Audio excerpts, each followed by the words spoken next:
If you can change your vote when you change your mind, that is what democracy is all about. Now polling.ca. Perpetual democracy doesn't mean that you have to vote every day. It just means that you have the right and the ability to vote anytime you want. And that is what perpetual democracy is all about.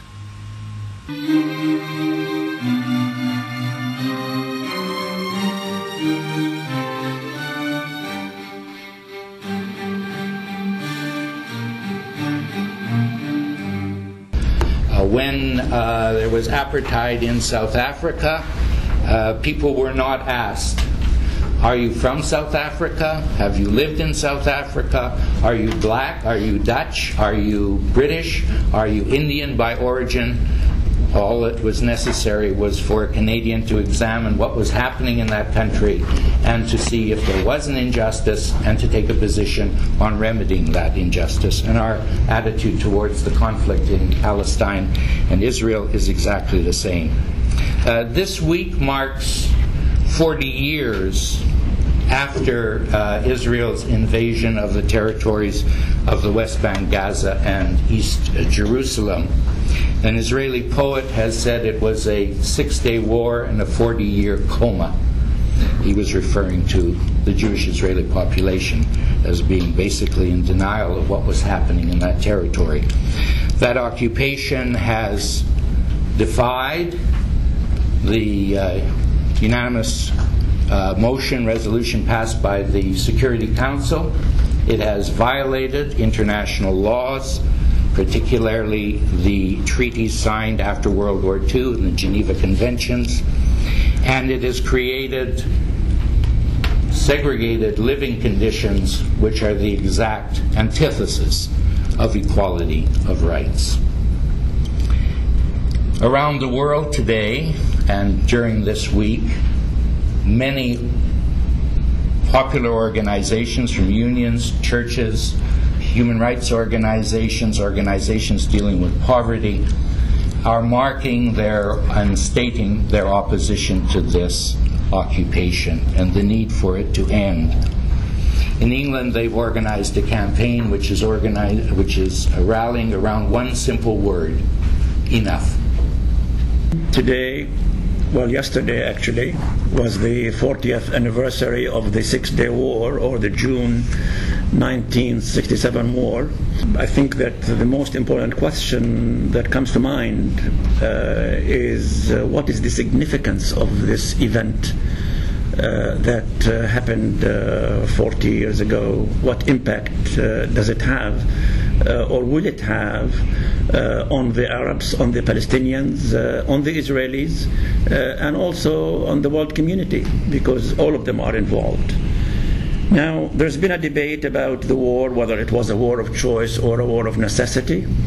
I think that I'm confident that it was not a war of necessity, in the sense that there is a good deal of evidence in various libraries, one of which would be the LBJ, Lyndon Johnson Presidential Library in Texas, that showed some important facts about the fact that Egypt really had no intention of going to war at that time.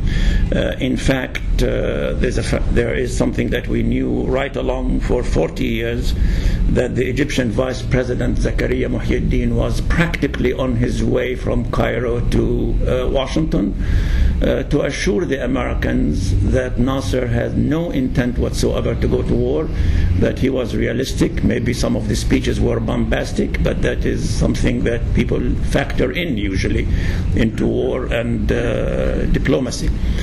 I think that we have evidence also from Israeli generals who participated in that war, such as Matityahu Peled, who clearly stated that at no point was Israel threatened with extinction, or there was any threat to its national security, not to say anything about its survival.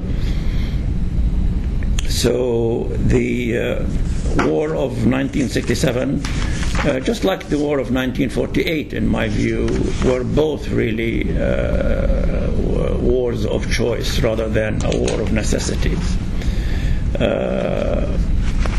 The question is that this has ushered in an occupation. And as we all know, military occupations are regulated by international law. There are rights and privileges to the occupant, the occupier, as we say colloquially, and the occupied people. There is a set of rules that prevails usually until the occupation ends. But the most important thing about this occupation is that it hasn't ended, but it has really escalated. It has become more and more entrenched as the time goes by, which leads a number of people, including myself, to conclude that this is no occupation. It is not really an occupation in the ordinary sense of the term occupation that is regulated by international law and under international law and humanitarian international law. What is it then? I think it is politicide. The term politicide is more accurate than occupation. And although many scholars have talked about politicide, the definition that I like most, or that I think is really comes closer to reality and describes the situation, was offered by the late Baruch Kimmerling. I'm sorry to say the late, because this happened only last week that Baruch Kimmerling has passed away. He's a sociologist, Israeli sociologist.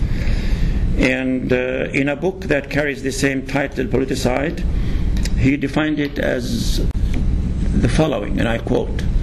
He said, politicide is a process that has as its ultimate goal the dissolution of the Palestinian people's existence as a legitimate national, social, economic entity, and may also include partial or total ethnic cleansing.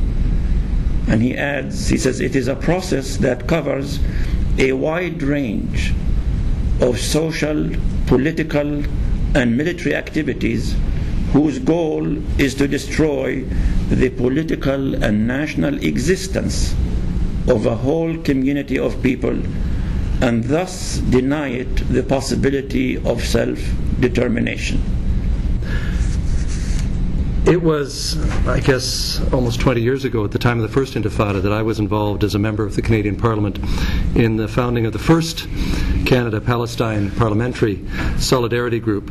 And I'm really pleased to see that we have a message of support and solidarity from two former colleagues in the House of Commons, Rael Menard and my old friend Libby Davies, who have just founded, once again, a Canada-Palestine Parliamentary Association, and have sent a message of support.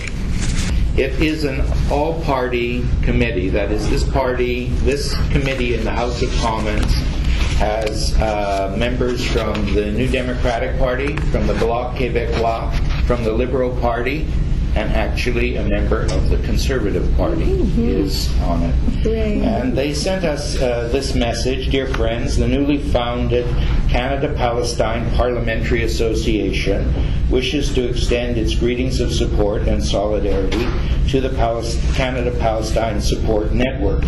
We join many citizens and activists in calling for an end to the illegal 40-year occupation of Palestinian lands by Israel. We call for an end to the siege on the people of the West Bank and Gaza, and we call on the Canadian government to support the democratically elected Palestinian government and for an end to the international blockade. We believe that Canada must uphold international law and human rights.